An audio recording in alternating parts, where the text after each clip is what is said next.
नमस्कार दोस्तों, मैं हूं डॉक्टर रजत मालोक। आज हम बात करेंगे बच्चों के ग्रोथ प्लेट फ्रैक्चर्स के बारे में। जनरली हमने ये देखा है कि जो बच्चों के फ्रैक्चर्स हैं उनको पेरेंट्स भी बहुत लाइटली लेते हैं कि ये बढ़ती उम्र का बच्चा है, इसमें इसमें किसी भी प्रकार का कोई फ्रैक्चर होगा तो अपने आप ही जुड़ जाएगा और उसमें कोई कमी नहीं रहेगी और ये बच्चे को कोई स्पेशल ट्रीटमेंट की ज़रूरत नहीं है, केवल प्लास्टर कर दो और ये ठीक हो जाएगा।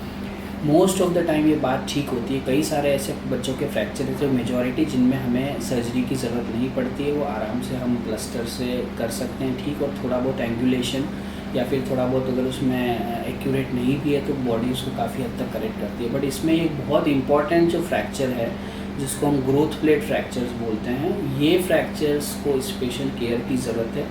बिकॉज बढ़ती उम्र में यदि ग्रोथ प्लेट का फ्रैक्चर है और वो प्रॉपरली अगर ट्रीट नहीं हुआ है तो उसके रिज़ल्ट बहुत ही आगे जाके डिज़ास्टर कर सकते हैं। बेसिकली ग्रोथ प्लेट होती क्या है? ग्रोथ प्लेट बोन का वो पार्ट है जहाँ से बोन लंबी होती है। तो हमारी बॉडी में जो अगर हम हाथ पैर की बात करें तो हमारी जो ग्रोथ प्लेट है वो बोन के एंड्स में होते हैं। जैसे कि अगर हम थाई बोन की बात करें तो अराउंड नी और अराउंड हिप दोनों जगह से बोन जुड़ती है, लेकिन मोस्ट ऑफ द जो ग्रोथ होती है वो अराउंड नी से होती है, अपने लोग पैरों की। और जो हाथों की ग्रोथ है वो मोस्ट ऑफ द जो ग्रोथ होती है वो शोल्डर और रिस्ट से होती है। सो अगर इस एरिया में अगर ग्रोथ प्लेट को इंजर हुई है और इसका हम अगर राइट ट्रीटमेंट नहीं करें तो उसमें हमारे को जो कॉम्प्लिकेशन हो सकता है वो हो सकता है growth arrest, first and important thing, यानी उधर साइड से ग्रोथ हुए ना। तो अल्टीमेटली इसका रिज़ल्ट क्या होगा कि एक साइड से पैर छोटा रह जाएगा, एक साइड से बढ़ता रहेगा। तो लिम्ब लेंथ डिस्क्रिपेंसी, यानी एक पैर छोटा एक पैर बड़ा।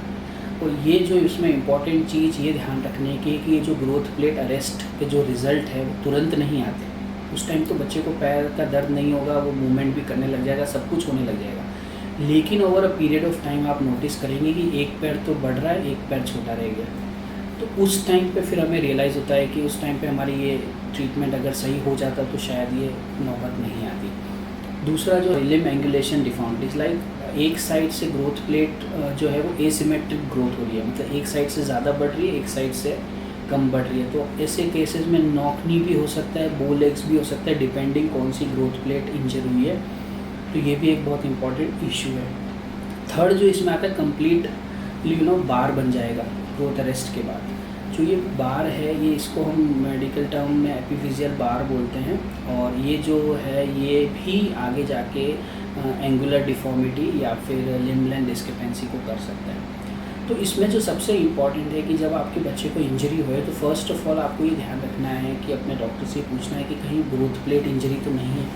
अगर ग्रोथ प्लेट इंजरी है तो आपको बेस्ट पॉसिबल उसका ट्रीटमेंट करना है। ज़रूरी नहीं है वो सिर्फ प्लास्टर से, अगर सर्जरी का भी ज़रूरत पड़ता है तो उसमें हमें सर्जरी को ऑप्ट कराना चाहिए, क्योंकि आगे जाके अगर हमने ग्रोथ प्लेट को एक्यूरेटली सेट नहीं किया तो उस केसेस में डिफॉर्मिटी प्रोड्यूस हो सकती है। सो ग्रोथ प्लेट बेसिकली जो मोस्ट इम्पॉर्टेंट है वो लो डिस्टल फीमर, यानी हमारी जो नी के अराउंड पे जो ग्रोथ प्लेट है उससे 80% ग्रोथ होती है। तो उस प्लेट की इंजरीज़ का हमें स्पेसिफिकली ध्यान रखना है। रेयर इंजरीज़ हैं लेकिन हमारे को बिल्कुल ओपन रखना है। दूसरा कॉमन होता है डिस्टल रेडियस, यानी रिस्ट के अराउंड की जो ग्रोथ प्लेट है वहाँ से भी काफ़ी बोन लंबी होती है, तो उसका भी हमें स्पेसिफिकली ध्यान रखना है। उसका परफेक्ट ट्रीटमेंट हमको कराना चाहिए। बिकॉज अगर उस टाइम पे ग्रोथ प्लेट का हमने ध्यान नहीं रखा तो बाद में फिर कॉम्प्लिकेशन बच्चे के काफ़ी आ सकते हैं। सो ग्रोथ प्लेट इंजरीज़ का आपको specially most of the time पे जो फ्रैक्चर्स हैं वो ग्रोथ प्लेट के नहीं है, तब तो हम आराम से उसको प्लास्टर से या फिर किसी भी तरीके से उसको कंजर्वेटिवली ट्रीट कर सकते हैं। लेकिन ग्रोथ प्लेट के केसेस में मैं आपको ये सजेस्ट करूँगा कि बहुत अवेयर रहना चाहिए और राइट ट्रीटमेंट लेना चाहिए, सो दैट बच्चे का आगे जाके भविष्य अच्छा रहे। Thank you so much.